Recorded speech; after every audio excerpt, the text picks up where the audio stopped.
You may be surprised to learn that OpenAI was launched as a non-profit. There was $1 billion pledged and no returns were expected. But that didn't last long when Microsoft showed up with a big checkbook. When they did, they bolted on a capped for-profit entity which allowed investors to earn up to 100 times more than their initial investment. And everything else above that went back to the non-profit. And to be honest, it probably would have been better if it stayed that way. That's a very generous return to investors, and it should have been more enough. Because with that, there's also a credibility instrument.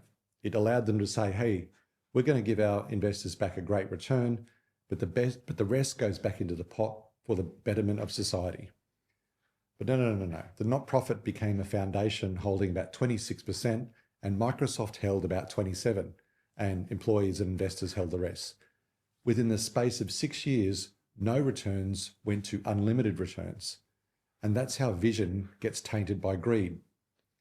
Then in November 2023, something really weird happens. The board removes Sam Altman, the chief executive.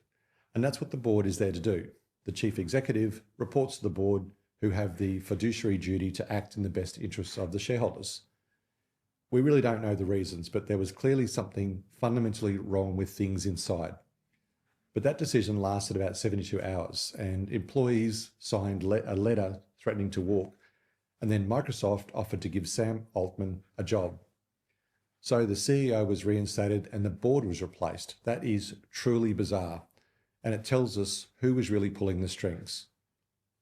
On paper, the control sat with a non-profit board, but in practice, control sat with the people holding the contracts and the equity, Microsoft.